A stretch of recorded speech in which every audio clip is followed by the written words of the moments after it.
My name is Carl Anthony, and I work in the automotive industry in Detroit. Sometimes that work encompasses future vehicle technology, and that's what we talk about here, for the most part anyway. This is AutoVision News Radio. Connected cars are everywhere in the automotive industry, and it's because they represent such a promising next chapter. From LinkedIn posts and podcasts to entire conferences, connected cars or software-defined vehicles are becoming the sun around which our automotive world revolves. During the 2023 edition of Reuters Automotive USA at the Huntington Place in downtown Detroit, software-defined cars and the subsequent in-vehicle experience were discussed at length on the automotive tech stage. Three key patterns emerged. The first is how automakers can leverage the data generated by software-defined cars to enable more personalized experiences and services via subscription.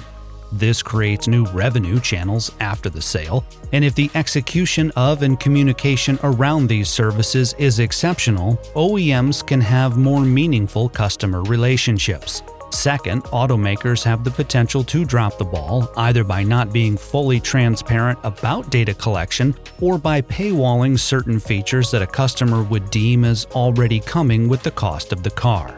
And finally, we have yet to determine the fine line between the features customers will pay extra for and what they won't.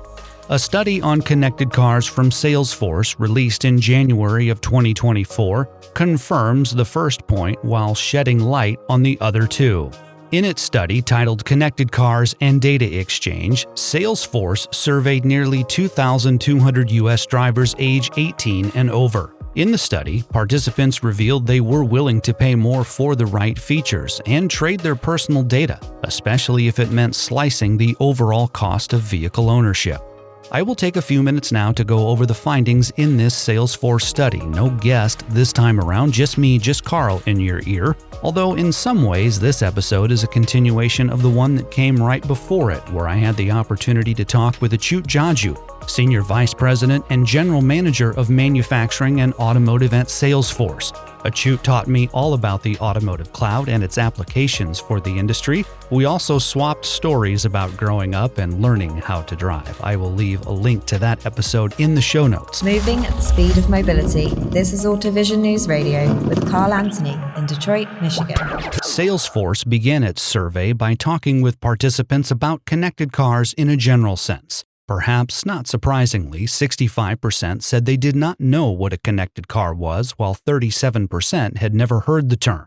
Once given a definition of a connected car, 48% believe they currently drove one.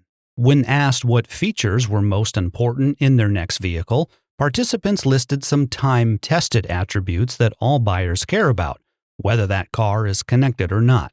In the Salesforce study, 68% said price was the most important factor, 59% said reliability, and 37% said safety. Vehicle size, style, and brand seemed to rank lower in importance. Barely 30% deemed size a top 3 must-have feature for their next vehicle purchase, while less than 25% cited brand loyalty and style as primary motivating factors. Among the most interesting findings of this Salesforce study was how the participants perceived Apple CarPlay and Android Auto. The percentages from the survey break down like this. 11% said they have Apple CarPlay and Android Auto but do not use them. 42% said they don't have either, and 9% were not sure whether or not they had Apple CarPlay or Android Auto. The findings on Apple CarPlay and Android Auto may be somewhat explained by how the average age of vehicles in operation in the United States is at an all-time high, as detailed by S&P Global. I will leave a link in the show notes.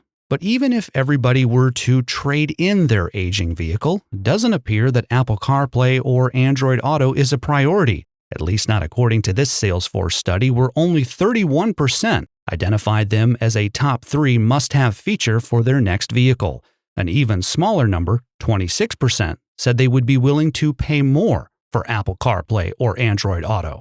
The percentages here in this Salesforce study around Apple CarPlay and Android Auto seem to fit a general pattern when participants were asked about in-vehicle connectivity features and if they would pay more money to have them.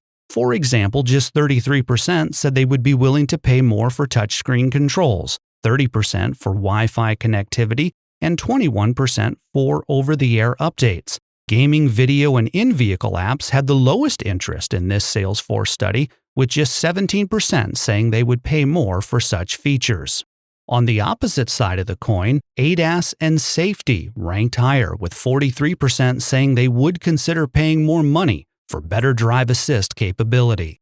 As the conversation continues about how to best leverage the data collected by software-defined cars, this Salesforce study found that 67% said they would trade their personal data if it meant potential savings on vehicle ownership costs such as lower insurance premiums.